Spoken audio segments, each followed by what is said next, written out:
Ever get that feeling? You know that feeling where you're so into something you love? The time just vanishes. You're energized, totally focused. Yeah. Doesn't even feel like work. I bet everyone listening knows that feeling, right? Oh, absolutely. Well, today we're looking at an episode of the Mindful Minutes podcast. Okay. And they had this super interesting take on this, describing it as the difference between passion and stress. Interesting. And they go beyond, like, just defining the words, right? Yeah. They connect it to, like, our values, Right. our purpose, even how faith plays into it. It really got me thinking. They define passion as working hard for something you believe in.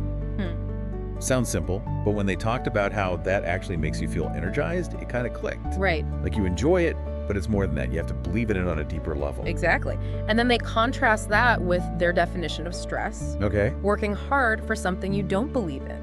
You're putting in the effort, maybe even doing well, but it just doesn't feel fulfilling. Yeah, like going through the motions, but without the spark. Yeah. But it's not just these abstract definitions, right? They give these great examples. Yeah. One that really stuck with me was about two teachers.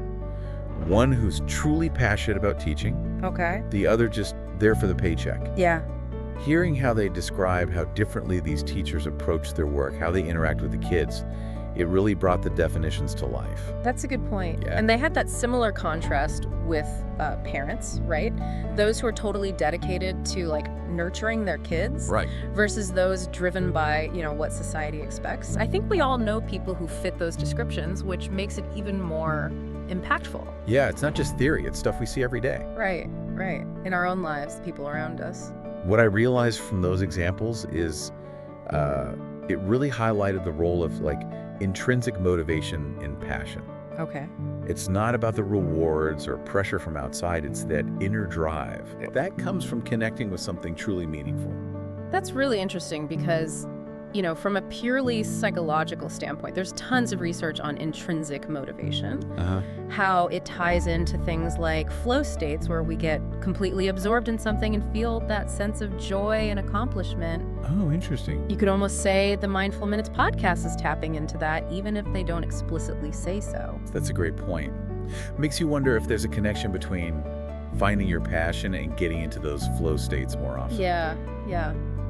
Definitely something to think about.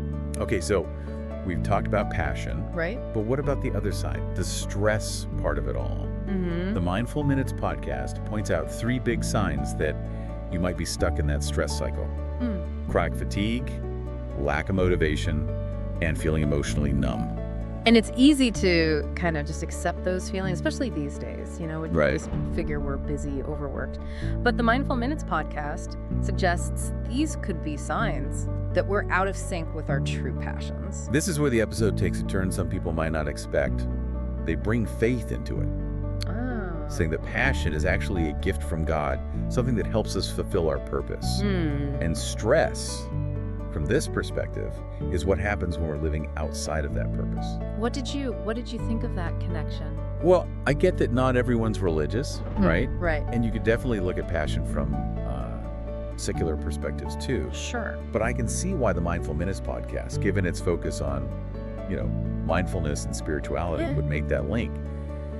If passion is a way to express your God-given talents and to live according to a divine plan, then it makes sense that stress would come from straying from that path. I see. It's not about blame or anything, but realizing that feeling misaligned with your values, your beliefs, that can cause a lot of inner turmoil.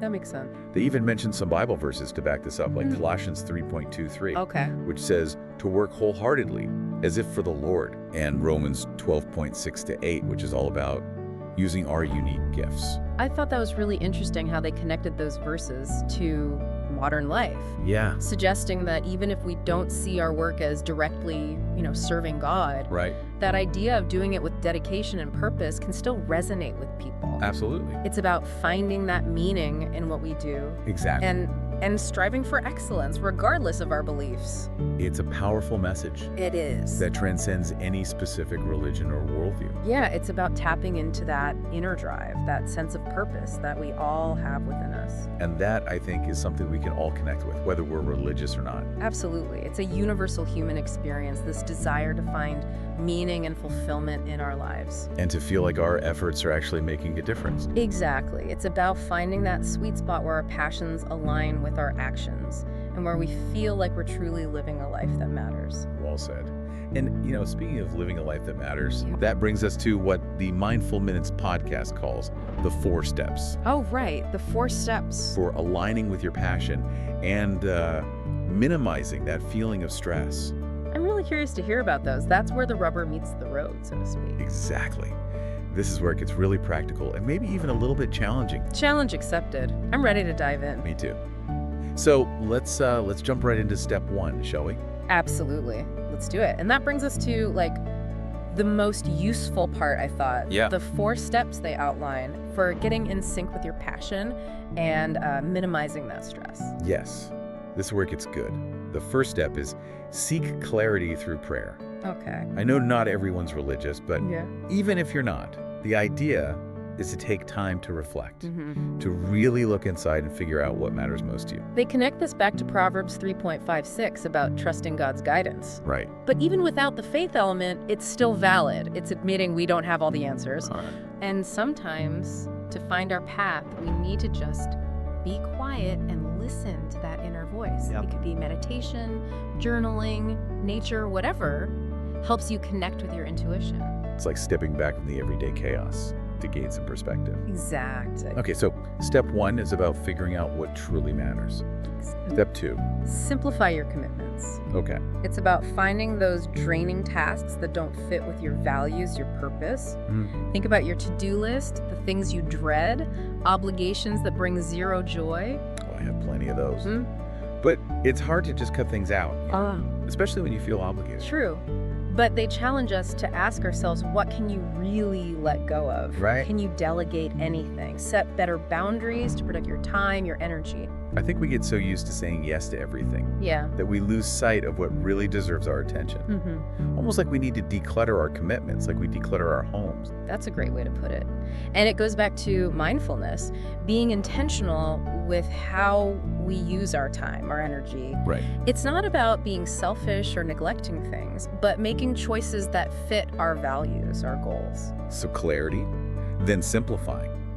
What's next? Surround yourself with passionate people. Yeah. This is where community comes in. Okay. Finding people who inspire you, challenge you, support you on your journey. I get that. When I'm around people excited about their work, their hobbies, their life, Yeah. it's contagious, their energy rubs off, helps me stay motivated. It's finding your tribe, those who understand and support your passions. Yeah. Could be mentors, colleagues, friends, family, even people you admire from afar.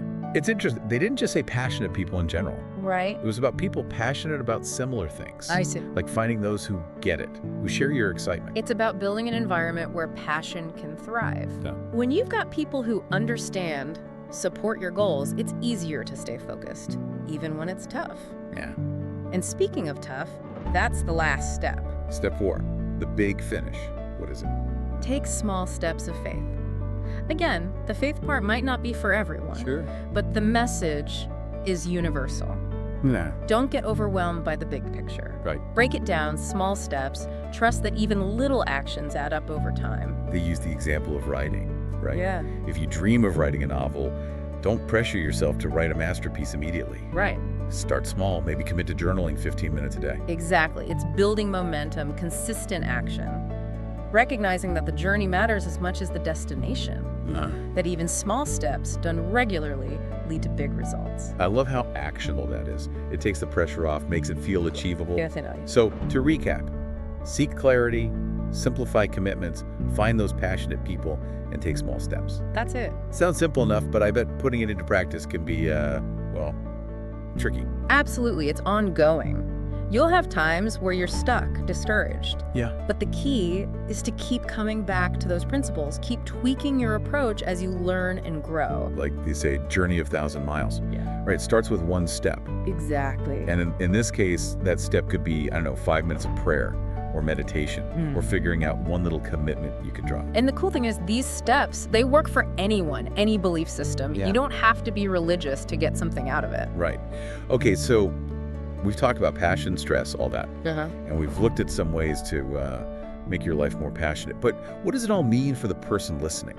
How do they actually use this stuff? If I had to boil it down, one big takeaway: pay attention to your energy. Okay. If you're constantly drained, no motivation, feeling numb, Yeah. could be a sign that something's wrong. Yeah. Like you're out of sync with your passions, wasting time and energy on things that don't matter. It's like those feelings are a message. Yeah. Right? A nudge to rethink your priorities. Exactly. And you don't have to figure it all out at once. Right. Start with some simple questions. What brings you joy? What makes you feel alive? What are you willing to work hard for, even when it's tough? I love those questions. Yeah. So open-ended, but they get right to the core of it. And don't be afraid to ask for help. Talk to a mentor, a friend, someone you trust.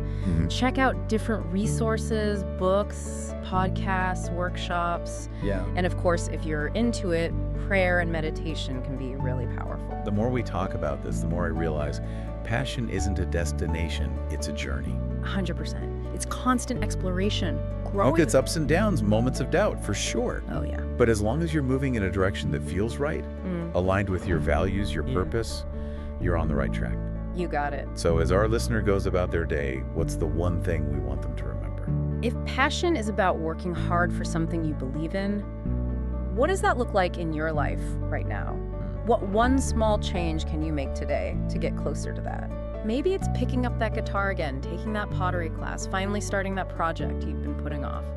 Or maybe it's even simpler, like having a real conversation with someone you care about, Yeah. setting a boundary to protect your time, or just taking a moment to appreciate the good things around you.